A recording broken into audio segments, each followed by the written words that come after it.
Bonjour et bienvenue pour un nouvel épisode de la boulimie, ça suffit. Cet épisode s'intitule « Les 4 moteurs de l'économie de la dépendance ». Quand j'étais à Londres, en mai dernier, je suis tombée sur un article en anglais que j'ai trouvé très intéressant et que j'ai traduit ainsi « Les 4 moteurs de l'économie de la dépendance ». Il permet d'éclairer le consommateur sur certaines techniques utilisées pour mieux nous rendre accros d'une manière générale. C'est un article qui a été écrit par The Addiction Economy, qui veut dire l'économie de l'addiction. Le National Health Service est le système de la santé publique du Royaume-Uni. C'est l'organisation qui fournit l'essentiel des soins de médecine générale. Ils sont partis de leur définition de l'addiction. La voici. L'addiction est définie comme le fait de ne pas pouvoir contrôler l'action, la prise ou l'utilisation d'une chose au point qu'elle puisse être nocive pour vous. Et voici un résumé de l'article auquel j'ai rajouté quelques exemples concrets. Voici ce que dit l'article. L'économie de la dépendance est le terme que nous avons créé pour décrire les entreprises dont les modèles commerciaux érodent sciemment et sans honte notre capacité à contrôler l'utilisation de leurs produits au-delà du point où ils deviennent nuisibles. Notre étude passe 8 secteurs au crible: les cigarettes électroniques, l'alcool, les opioïdes, les aliments transformés et ultra-transformés, les jeux d'argent, les médias sociaux et les jeux vidéo. Nous avons découvert une cohérence surprenante dans les actions des entreprises qui créent et perpétuent les marchés de produits nocifs, ainsi que dans les actions et inactions politiques qui permettent à ces actions de se produire. Voici la présentation des 4 moteurs de l'économie de la dépendance. Premier moteur, la conception de produits addictifs. Les produits sont composés d'ingrédients addictifs, tels que la nicotine dans les cigarettes et les cigarettes électroniques, l'alcool dans les boissons, le sucre dans les boissons gazeuses et des formulations spécifiques dans la liste des ingrédients des aliments ultra-transformés. L'emballage persuasif. Ils utilisent la science du comportement et de la psychologie de l'addiction pour concevoir des produits afin de stimuler la compulsion d'utilisation. Par exemple, les publicités, les notifications, la visibilité dans les médias sociaux, les jeux informatiques et la conception de jeux d'argent numériques. Deuxième moteur, le marketing prédateur.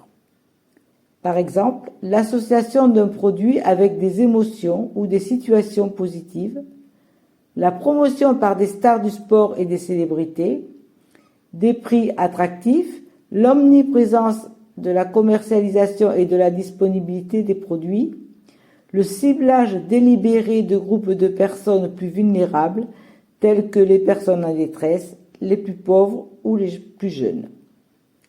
Par exemple, la technique de l'éco-blanchiment. Il s'agit d'une méthode consistant à communiquer auprès du public en utilisant l'argument écologique de manière trompeuse pour améliorer son image. Les informations transmises sont ainsi une présentation déformée des faits et de la réalité. Voici quelques techniques utilisées. Le détournement d'attention. Par exemple, la publicité ne dira pas que la barre chocolatée est un produit laitier car c'est un mensonge. Mais ils mettront un grand verre de lait à côté et ils ne parleront pas des autres ingrédients. Le manque de transparence, comme faire passer un produit industriel pour un produit bio. Par exemple, la formule 100% bio, alors que les produits restent pulvérisés à l'engrais chimique. Le faux label. Un label qui ressemble étrangement au label officiel, par exemple pour imiter le label de la pêche éco-responsable. Le mensonge frontal. Il s'agit d'un mensonge pur et simple. Par exemple, affirmer qu'une bouteille en plastique est d'origine végétale, alors que seulement 20% de la bouteille l'est réellement. Et petit rappel nécessaire, le plastique, c'est du pétrole.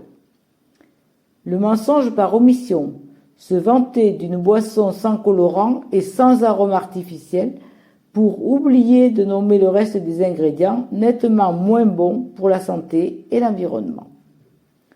Le conditionnement trompeur. La manière d'emballer un produit aide à développer la fidélité des clients, comme les emballages de marques qui sont facilement identifiables. Ils créent une attraction par leur couleur, leur style ou leur type d'emballage. Par exemple, les céréales pour enfants sont très souvent brillantes et colorées. À l'inverse, lorsqu'on regarde des options meilleures pour la santé, on retrouve plutôt des couleurs neutres. Les marques qui veulent donner l'impression de luxe utilisent souvent des couleurs comme le noir, l'argent et l'or pour faire des promesses audacieuses. Le conditionnement joue sur la présentation, les slogans, la psychologie des couleurs.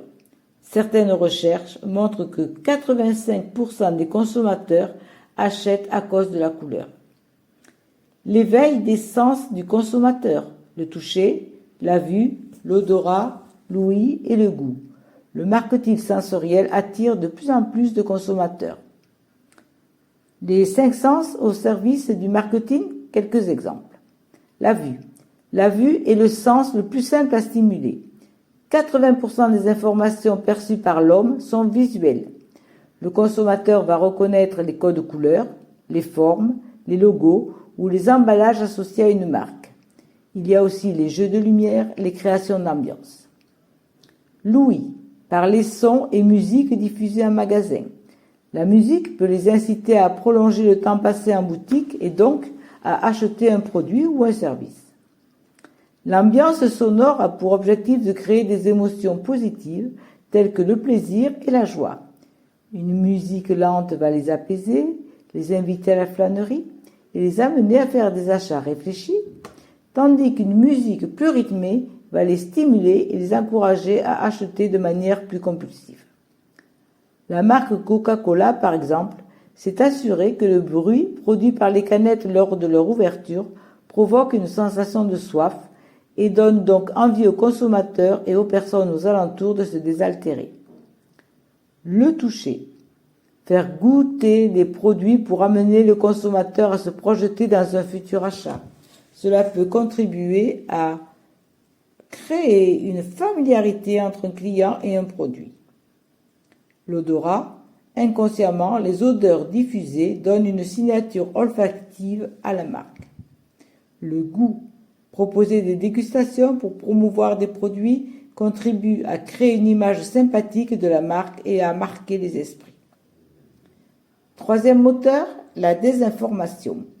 La création d'informations ou le cadrage d'informations par des entreprises dans le but délibéré de semer la confusion, de détourner l'attention et d'induire en erreur les citoyens, les médias, les décideurs politiques et la loi. Quatrième moteur, saper l'action politique. La subversion du processus politique par les lobbies, la désinformation, les dons, les litiges, la subversion de la réglementation existante, l'empêchement ou l'influence de la réglementation prévue, tout cela pour donner la priorité aux intérêts des entreprises plutôt qu'à l'intérêt public. Et voilà pour cet épisode. Il est vraiment difficile d'être toujours vigilant et en alerte face à une industrie agroalimentaire toujours en avance et à la pointe pour nous faire consommer et nous rendre dépendants. Ce n'est pas facile d'y échapper complètement, mais il y a des organisations qui essaient de nous alerter et de nous rendre plus conscients et responsables de nos choix alimentaires. Alors, continuons de rester informés et conscients de certains mécanismes. N'hésitez pas à me faire part de vos expériences et de vos astuces de consommateurs avertis.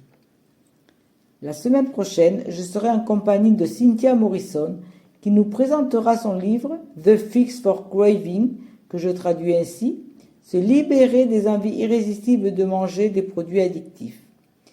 Et n'hésitez pas à cliquer sur le pouce si cet épisode vous a plu et à faire connaître cette chaîne afin d'aider le maximum de personnes à se sentir moins isolés autour de leur conduite alimentaire. Je vous souhaite une bonne semaine et je vous dis à lundi prochain.